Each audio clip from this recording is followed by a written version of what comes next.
I'd love to hear a little bit of just like where you are in reference to the health Hmm. journey that you've been through, Hmm. and Mm. yeah, where you are now in that process. Mm. Well, I'm on the other end of, I've gone through the physicality of having cancer and having that surgically removed.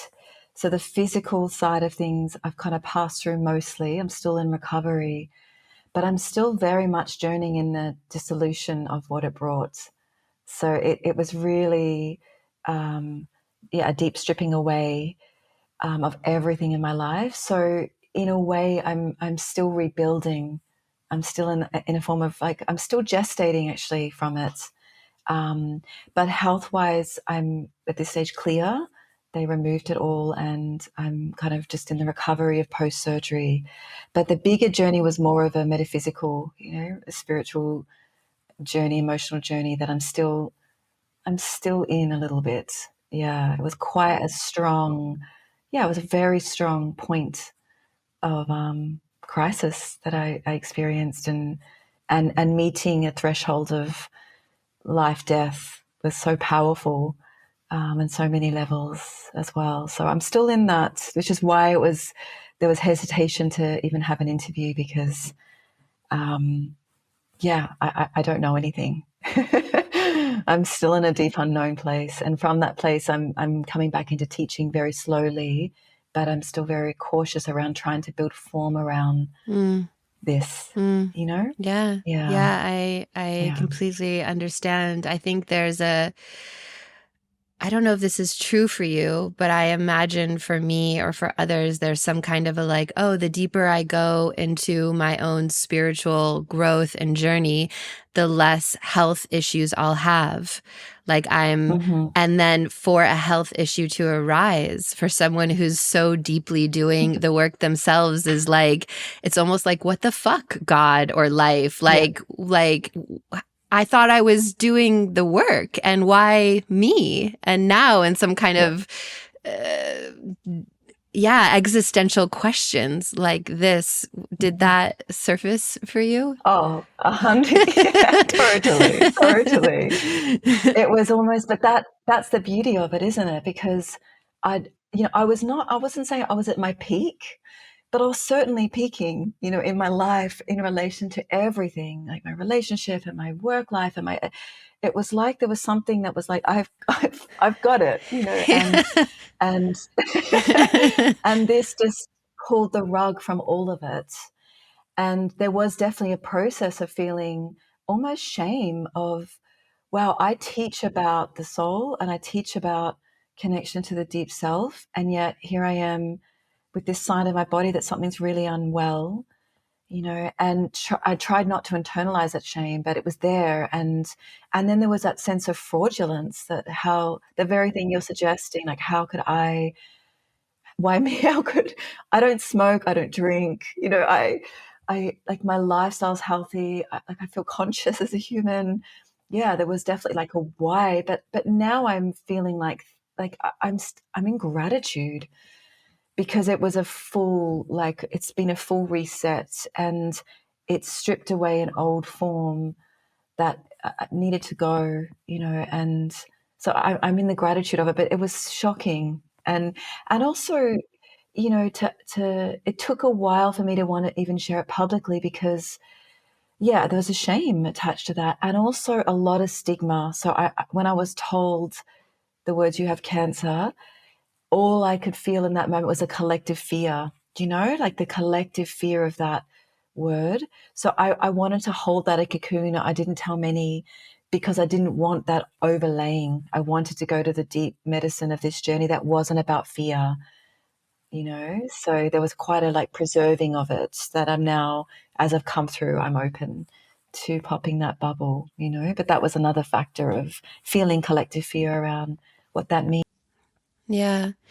You've named a few times that there has been like a stripping away. And I'm curious if you could give a few more words to what's been stripped away, but also what, if anything, was left intact. Yeah, what I think what was stripped away was the forms I'd created around the teachings, you know, the ideologies that I was living inside of that were also vehicles of my work, and my attachment to the form of that. So it feels hard to put it to words, but it was almost like I was believing too much of what I was doing, and what I was shown was that, of course, you know, we live in a world where we create myths. We're living inside myths, so we're creating storylines for the reality that we're inhabiting, but the deeper truth is formless behind, that doesn't have overlay. So what was stripped away was my attachment to the overlay, you know, almost my attachment to my teacher and the attachment to what I was teaching as being a form of truth that kind of got shaken, you know, and and I was forced back to the core of my life, which is like God, goddess, you know, to something behind the dancing of myth and story and narrative and ideology. And from that place, you know, the question you ask of what remain was really Magdalene. It was the one, the standing piece for me was the feminine that was still very much intact after all the other layers of initiation and, you know, embodiment and sexual, you know, conscious sexual fields and all of those, which is still very valid, but the deep kind of anchoring of me and my identity inside those ideologies got taken away. So that's where, yeah, and it was really the feminine that remained for me, is a place of deep purity that I can rest in. Yeah, my heart. Yeah. You're in the update that you shared, which I read, which was very touching and moving. There's a quote from that text, which you said, "I forgot to rest in the knowing that only love is real." Mm-hmm. And I wonder how you're living that now. Yeah, well, that is the place where I'm trying to live from. Like I can still feel the old self wanting to reform. So I don't think I'm in any level of mastery. But the place where I'm trying to live for is a resting place behind everything, where all is well and where there is nothing wrong, you know, and everything can be absorbed and included in love, even the things that don't feel like they're loving. And I could even, this morning I was just feeling Gaza and some of the places that are touching me and witnessing that. There's a place that I'm holding that can include all of that in my heart, you know, like without making distinctions between right or wrong or polarity. So there's a place where I'm trying to rest, which is an encompassing of everything. You know, that doesn't mean that I'm not going to stand and make stands, but actually there's a place that it's where it's like watching it dance, you know, like watching it, the colors and light and sound just take play, where I'm resting in a place where everything is okay. You know, it's just a moment in time. That's the place where cancer took me, that I'm trying to hold, by not falling forward into my life, you know, into the belief of these dancing characters and mythologies and narratives and dramas. And so there's a place I'm trying to rest back.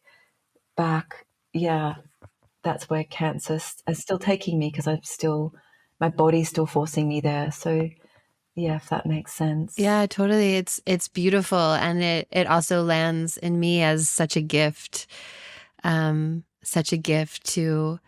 have that remembering, that real body forced remembering. Yeah, because reaching a place of like getting to a place, and there's so many know this. I like, once I was given the diagnosis, I like all these people reached out to me of like, I'm also journeying this. So there's a lot of people who are in life death, but to meet that threshold forces you back to, who am I? Who actually am I, and where is my life sourced, and like what's the deepest truth? And so that was the gift of it. It's like nothing but love, you know, like everything else, you know. Yeah. Yeah. You mentioned the one of the first things you had to confront was the collective fear around illness and death. And I'm curious, like, what do you think our culture is most afraid of when it comes to illness and death and cancer? Yeah. I feel collectively we have cut off the part of ourselves that is connected to the gnosis of our divinity, and a trusting in that. And I feel that, we've become so mentally, cognitively anchored in rationality and reason and scientific perspectives. And I think it's like a virus we all have, that we've lost the mystical heart, and so to me, our fear of death is that there's a fear that there's nothing on the other side, that it's the final end, which is why we need to preserve life at all costs, which was COVID was a reflection of that. So I feel that that's, to me, that's what we're gripping, and yeah, and I feel like it's a very Western thing too, because when I've tuned back into Eastern, teachings since my cancer, it's so, you go to India and death is celebrated. You go to Varanasi, you see dead bodies. It's very integrated, that the cycles of death and life and a natural part of existence. But in the West, it's not. So we don't see death. We're separate from it. We don't see a dead body. We're not in connection or relationship with it. So I feel that the fear is that there's nothing behind it. It's final. It's finality, and so we're preserving life at all costs. I've been having a similar experience because I'm rewatching right now the Vikings series, and which I love so much, and the kind of pagan way, and in the series also, they're so much closer to the experience of death and bodies, and even seeing death and being so close to that whole process, and holding the bodies and either burning them or whatever happens with them. But I have this question around, if we were closer connected to that process, if there'd be a more potential for us to integrate those experiences, because we were actually there every step of the way, with the body in its last breath, with the body as it becomes dead, and as the spirit moves on. And so, yeah, it's a big also topic for me at the moment, just because of what I'm visiting as well, and the sadness and grief that we aren't closer connected to those endings. Yeah, exactly. And also, in my trainings, my Magdalena trainings, I often attract death doulas. I attract like prostitutes, like whores, sacred whores. Different archetypes come in, and for the first few years running it, I had a lot of death doulas. So I would create a council based on if there were women there, and we would have a death council. And what they shared was so profound, that not only is being able to be in contact with the body as it dies, so the animal body in us gets to say goodbye, because that's one thing. There is a loss, even though the soul transitions. There is a loss. We're saying goodbye to those eyes gazing at us, through that body, or that hand touching us again. I remember that with my grandmother, like feeling the loss of, like, I'll never look into those eyes again. And so having the body close by and witnessing the death, and being able to then, when the soul leaves the body, still be in contact with the body. So our animal body can let go, But also there's a powerful process of and all these death doulas would say that there's a visceral process of, just like if someone comes into birth, there's a sense of grace in the room when the soul enters, like grace enters in the birth suite, and there's almost like the veils are thin, and everyone can feel it. And it's the same process for death. So there's a quality of feeling, almost like angelic energies come in, or the presence of grace, and then the soul transitioning. So there's also a sense of, you can feel that the soul's going somewhere. It's not final. There is something that's felt. And I think if we were witnessing death, we would have both of those experiences of our animal body saying goodbye and being able to let go, and also having a quality of grace of, God is here, goddess, there's something here taking, midwifing this soul. And that's very much felt in death. And I think so there's there's a spiritual and the metaphysical, you know, that we would encounter if we were closely connected to the process. Yeah. I have a friend whose mother just passed, and he was in the hospital with her. And as she passed, he had his hand on her heart. And he said, I could literally feel her heart stopping slowly.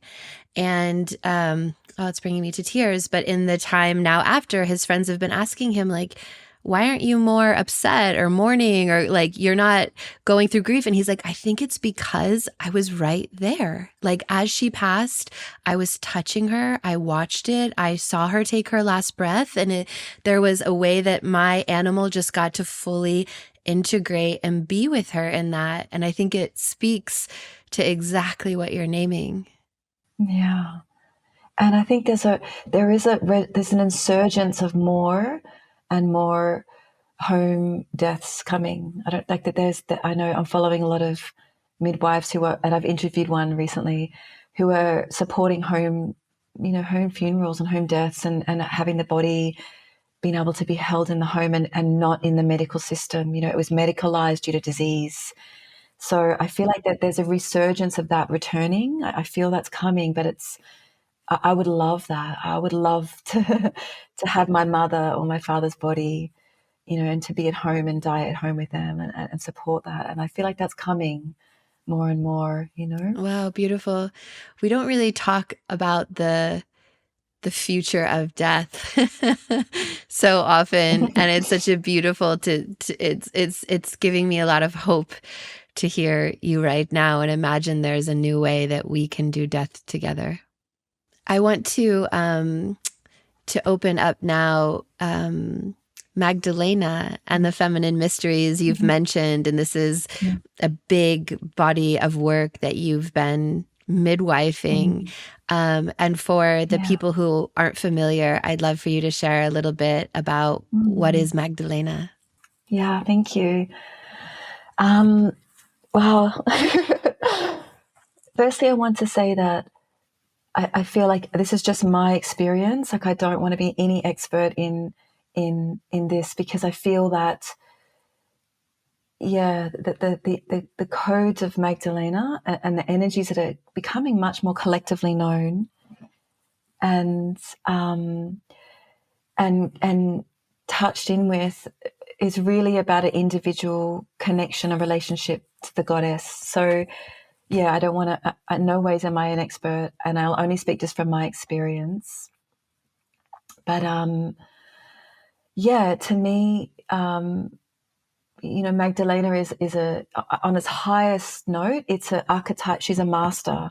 So to me, the quality of Magdalena is almost equal to like Christ. She's the mother. She's the quality of the goddess that everyone can access, and that there's deep connection to that power, master power. And in a way, that master power is kind of filtered down through the very human lives of women, of Mother Mary and Mary Magdalene, that were living on the earth. So in a way, it's like the quality of Magdalene is a divine power that is weaving through stories of women. And for me, it was to have contact with this, was to have contact with knowing that there were women who walked on the earth that had access to this love and to this devotion and to the path of the heart, that lived here, that were living and embodied, and that I can relate to as a woman or as a female body. So that was the access point for me, of knowing that there was a physical women that lived a mystical life of love and devotion. So in a way, there's kind of like the archetype and the divine power, and also the very human reality that there was a woman called Mary Magdalene. There was another woman called, Mary, who was the mother of Jesus. So, they were also very real stories. And so to me, Magdalene as an energy is the stitching together of those things, of our divinity and our connection to the divinity and our humanity, like the holiness of our humanness. And to me, the feminine mysteries are really holding that as sacred, of that this experience of being incarnate is so sacred, inherently sacred. And yet we're also not that as well. You know, we're also spirit itself. So, and how do those two aspects, you know, knit together, stitch together into a deeply embodied life? You know, that's anchored in the heart. So that to me is the deepest teachings, and I think it's the heart that was the doorway for me. It's really the capacity to be with my humanity and to not close my heart, you know, and to be able to be with all of it and not close my heart. Yeah. Oh, wow, so Mm. beautiful. What was the first, Mm. like, how did Magdalena come into your life, or how did this Mm. transmission arrive? What was the entry point for you Mhm. here? It actually came through Lilith, which is, I know, the name of your daughter. And I'm so happy that she's called that. It came through Lilith. I met Lilith first in very visually in a Vipassana retreat, the last day of a Vipassana retreat, where it was like a very powerful being entered my body. And then for years I was getting downloads of her story. And so it came through her, and I feel like it was Magdalene, you know, because it's all, in a way, it's all Magdalene, it's all the goddess, but it came through first like a remembering of my sacred fire and power and eros and my embodied sexuality, and you know, it came through a reclamation of my, yeah, my the power of my life force. And then after that, I met Magdalene when I was in Ireland. I had a very deep vision of her when I was in Ireland. And then she brought me up to the heart. So she almost alchemized the energies of Lilith. And she told me that's her as well. There's not a separation between these energies. And then, so then there was just a very deep journey through my heart. And for years, and it would happen when I was around water, whether I was around lakes, rivers, or in baths.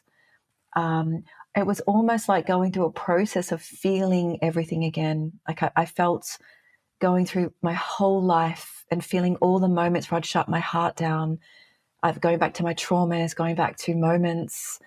So she kind of brought me back to my human heart to feel, and then kept stretching that. So I started to then go into feeling collective heart and collective experiences. So it was a very visceral experience of the heart, and I wept for years.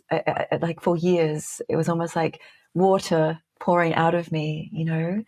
Um, yeah, and so that it was kind of both a meeting in my inner world and also very much an experience of somatic kind of de-armoring of my human and transpersonal heart, you know. Mm, Yeah. so beautiful. I have a Mm. similar experience when I was pregnant with Lilith. I was asking her for her help or for her guidance.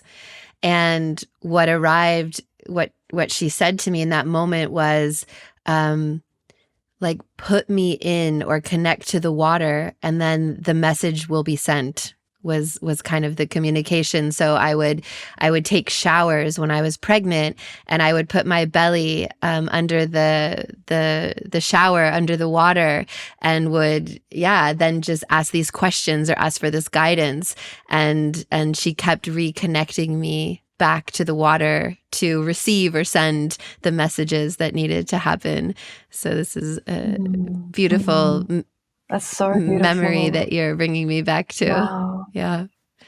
Wow. And in a way, it's so connected to us too, because not only are we made up of water, but like we're, you know, our very tears are those waters, and those tears get absorbed into the atmosphere and get taken back. And, you know, water doesn't ever, it just doesn't leave, it just transmutes. So and in many cultures, it's said that water is the great spirit. You know, it's because of its capacity to alchemize into different forms and holds all memories of life. So I love that that was the message that the direction that she shared. I'd be curious to know when she grows up if she has connection to water, or if she does now, if she has connection to bodies of Yeah. water. Yeah, exactly. It's a little hard in Berlin, but, Yeah, it is. but yeah, you've, I've heard you say it at some point, that you call Magdalena, the principle of life that lives in our bones. Mm. And Mm. I'm curious about how she informs the way you facilitate groups. Yeah, I feel like the quality that I feel when I'm in tune with, I'd say her, but it is a principle, and that was a transmission, that poem I wrote around the principle of life, was that because it belongs to all bodies, all genders, all humans, all life. It's not about women, and that was, it's a principle of love, really, ultimately. But how it informs me is it connects me to grace, and it takes me back to the very first thing that my cancer journey took me back. It takes me to when I feel her, or that quality, I feel grace, and I feel the quality of almost like the mother that holds everything. Do you know, like the holding of love, the womb of love. And when I'm teaching from that place, I rest back in that, and then she carries the energy through, and then there's a sense of ease, and just that sense that everything is okay.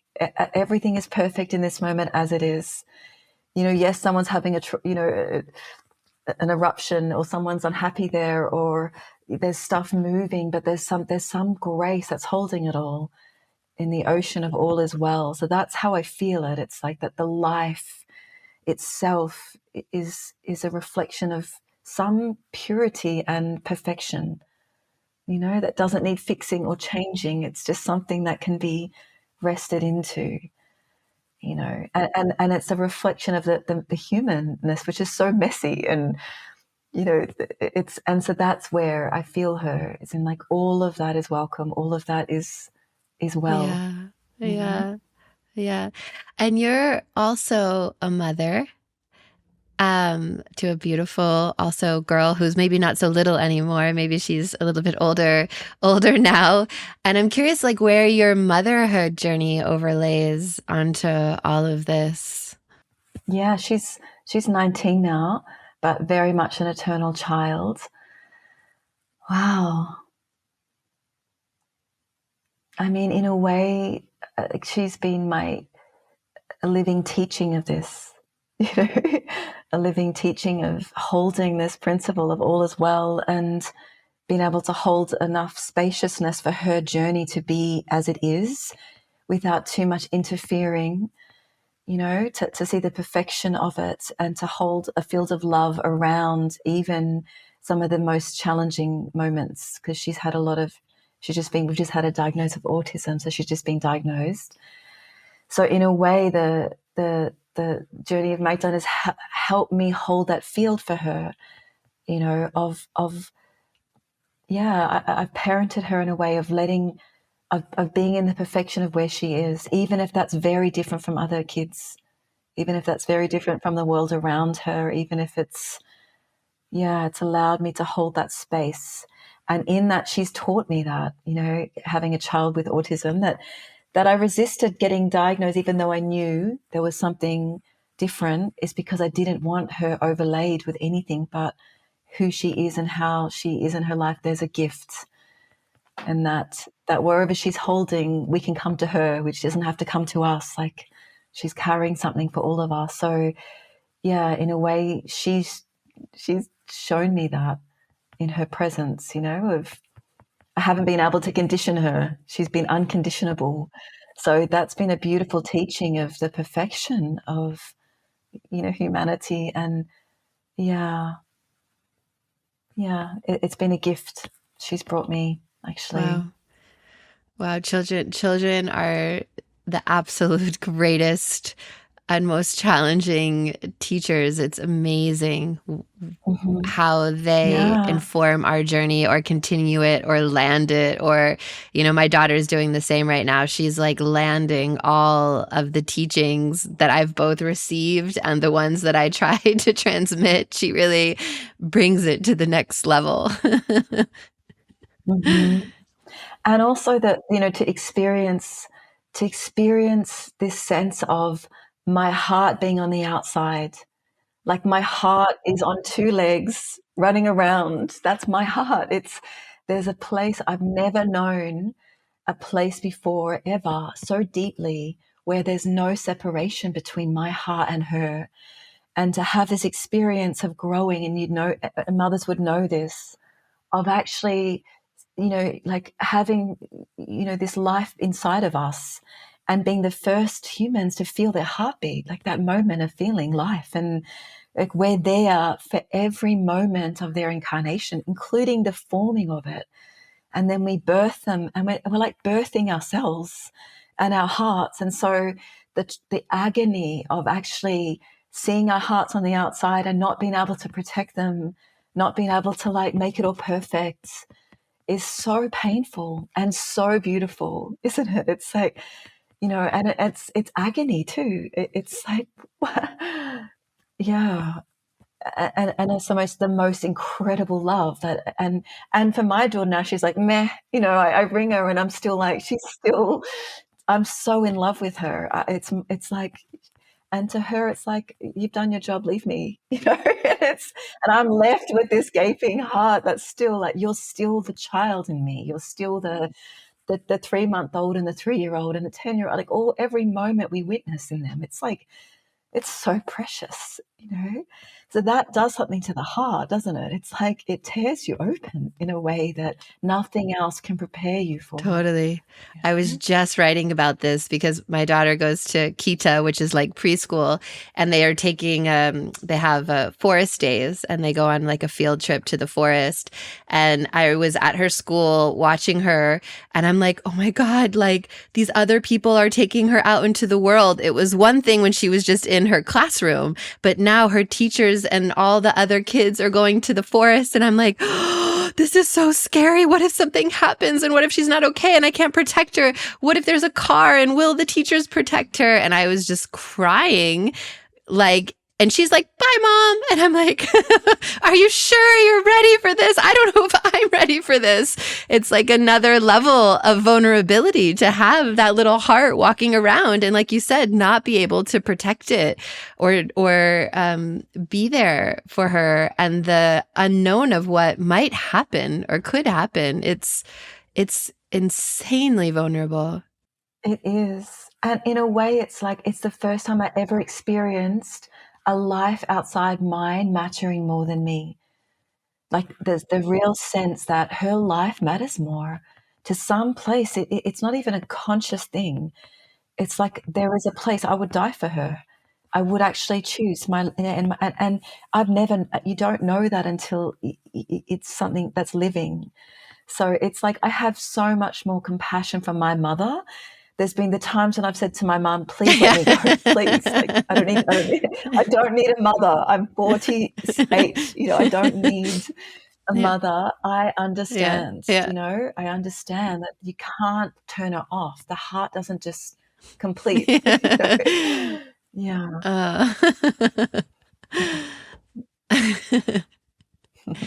One of the things that I imagine we deeply have in common around group work and facilitation is this reverence and devotion to the mystery and not knowing. And as you've said, even as you're mothering your daughter, the not fixing.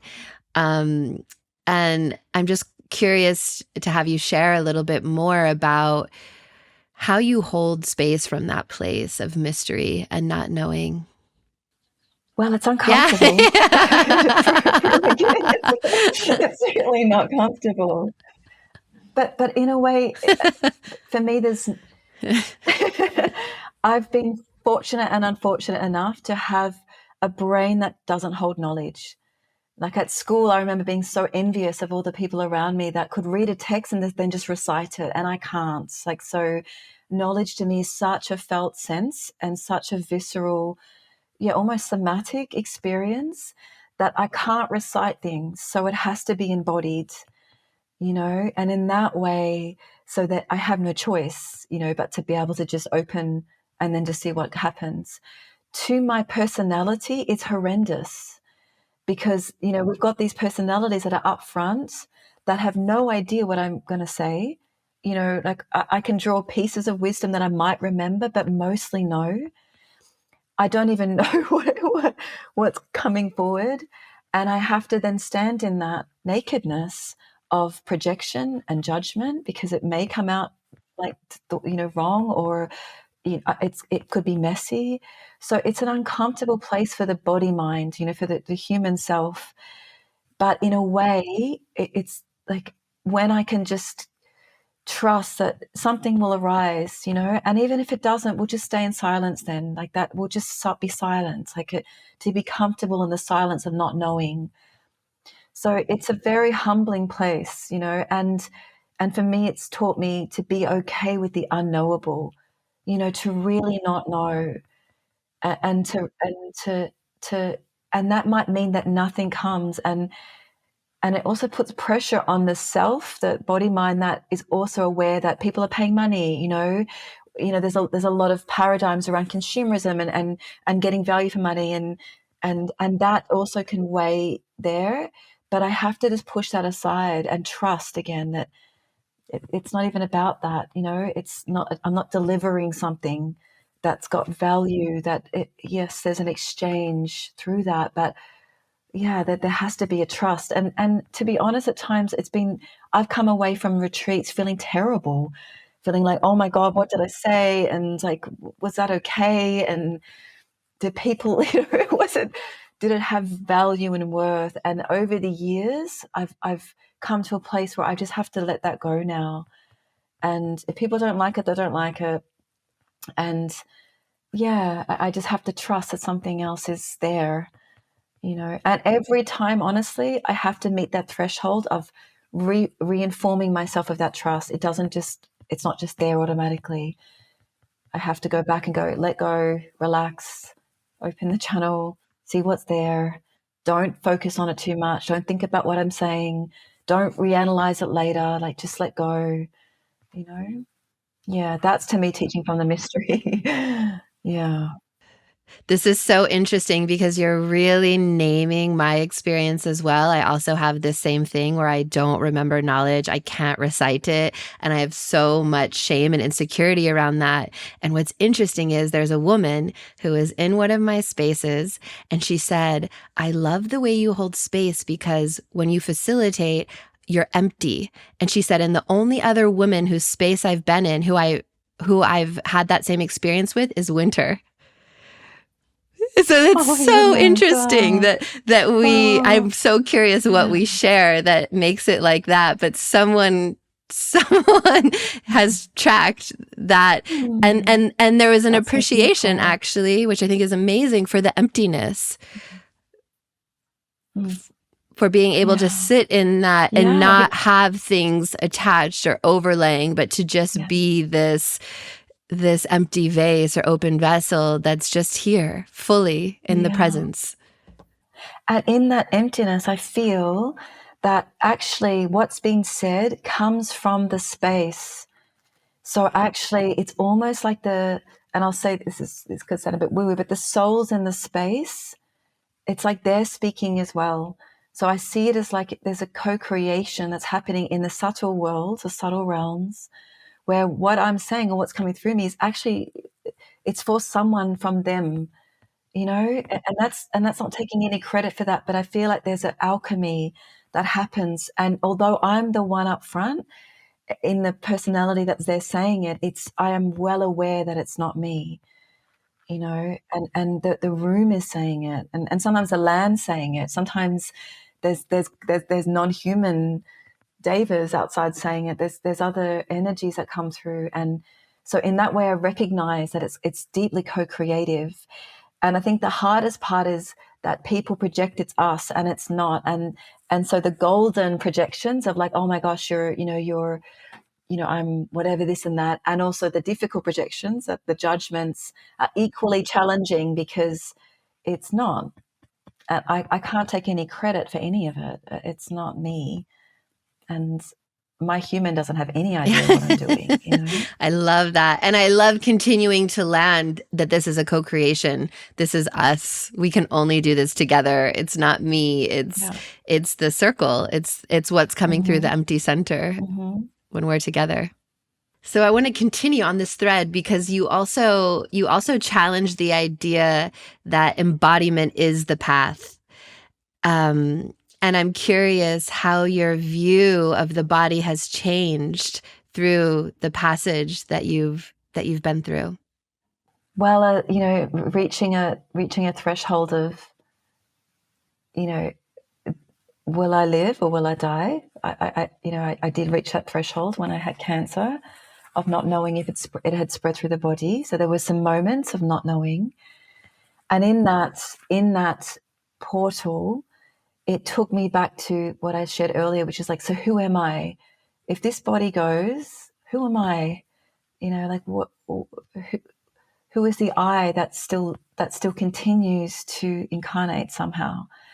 And so, in a way, that the cancer journey is yeah, reinforced a sense of caution around the neo-tantra fields and the neo-spiritual fields, where there's an identification with the body and a falling into the materialism of the body. Do you know, where I am my feelings, I am my emotions, I am this body, and so to me, the journey of cancer has said that, yes, I am. There is a part of me that's very much alive in this body, but there are also other aspects of myself that are also included in the idea of embodiment.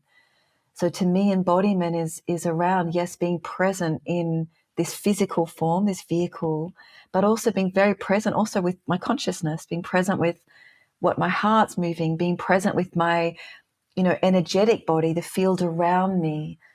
There's more of a totality of embodiment that I'm connecting with since the journey of cancer.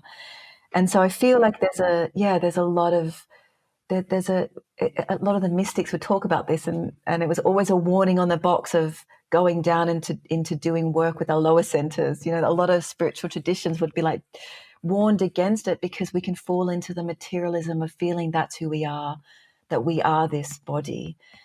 And so, yeah, cancer is kind of also, brought me to unbalance that, yes, my spirit weaves through these cells, but I'm also a vaster being that's inhabiting this body, but I'm not the body, do you know? But the body has an experience that I'm present with, that I can be with, and be in relationship with, at the same time. So it's like, the way I can see it is like going up to a tree, and I'm putting my hand on the tree and I'm feeling my body with this tree. So my cells and my soma is having direct connection with the tree.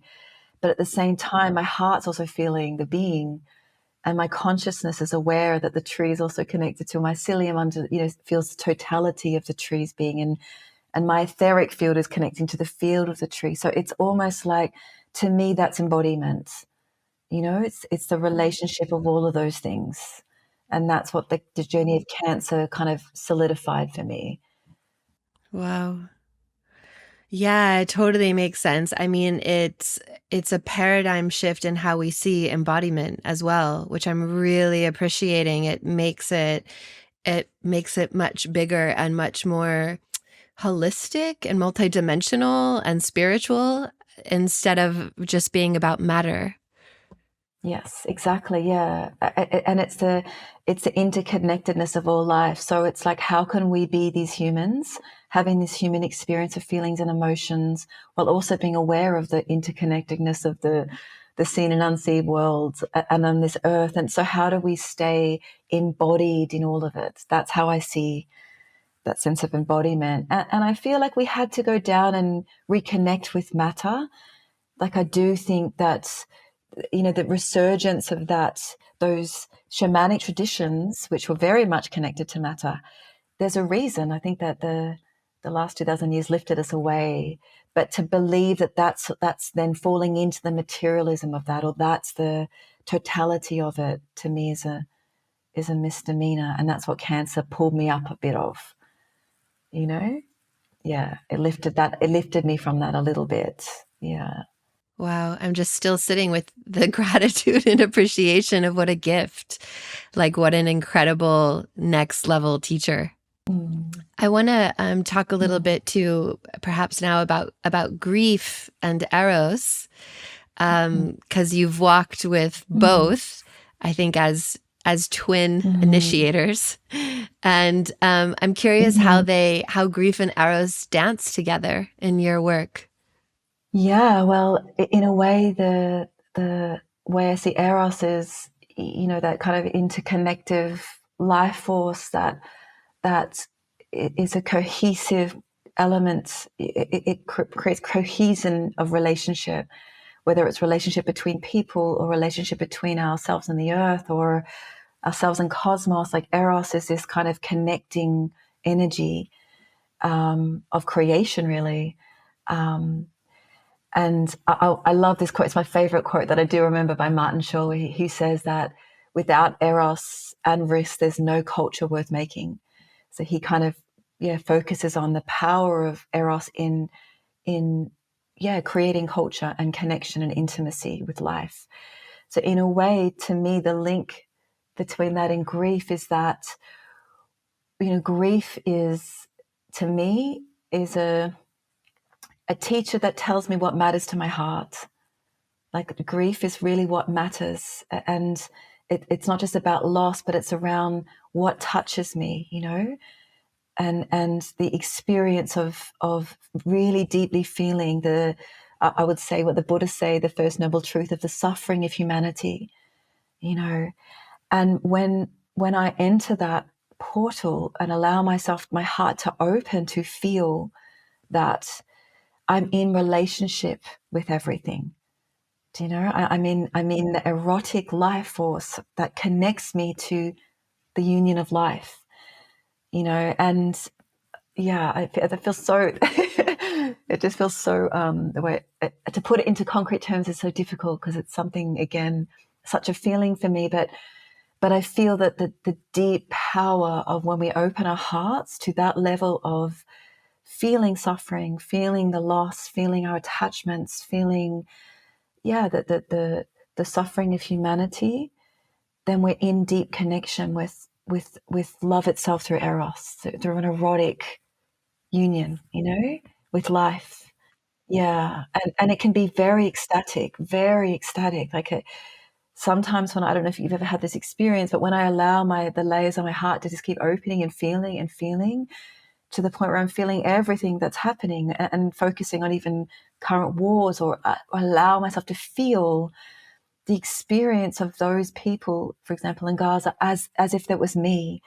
I'm in a deep erotic relationship with life. Like I feel like almost ecstasy, of, and so that's the relationship. It's like, it's not closing our hearts to the suffering of what matters to us and allowing that energy to be a bridge between us and those people who are in that situation. To me, that's the Eros. It's a messenger. It's the glue that helps me feel and be in relationship. Yeah.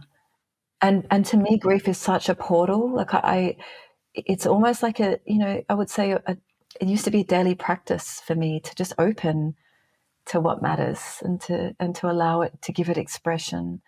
Mm, Yeah. mm. Yeah. As a space holder and Mm. facilitator, how do you help people keep making love with what's dying? Yeah, it's opening the door to gratitude. It's like allowing the heart to feel the beauty of this life and what matters. There's a practice I take people through in Magdalena, and I was also bringing it into level 2, ISTA level 2, which was, and I've taught it a lot actually. It's one of my favorite self practices, which is to bring in, like, allow someone to come into your awareness who you deeply love, and allow them to be sitting in front of you right now and feeling what happens in your heart, you know, and then expanding that to another person and another person, and then expanding that to a place on the earth that's touched you, and then expanding that to something in humanity that's touched you, and just to keep opening to the gratitude of love. And I feel like when we allow ourselves to really rest in how touched our heart is by this life, then we can let it go.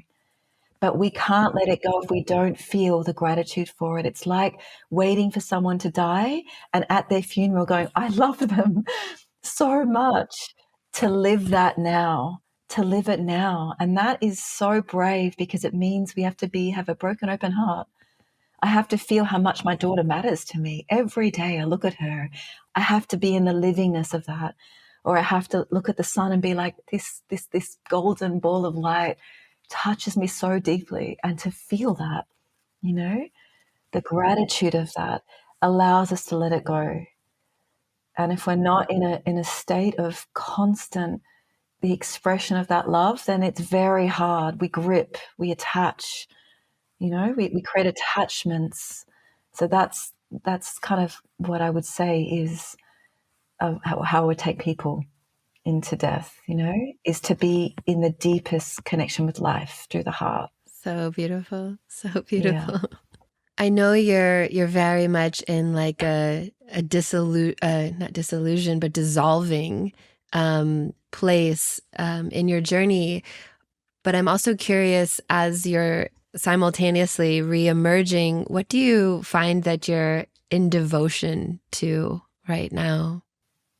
I feel like the devotion I'm holding is it's like spiraling back to the beginning.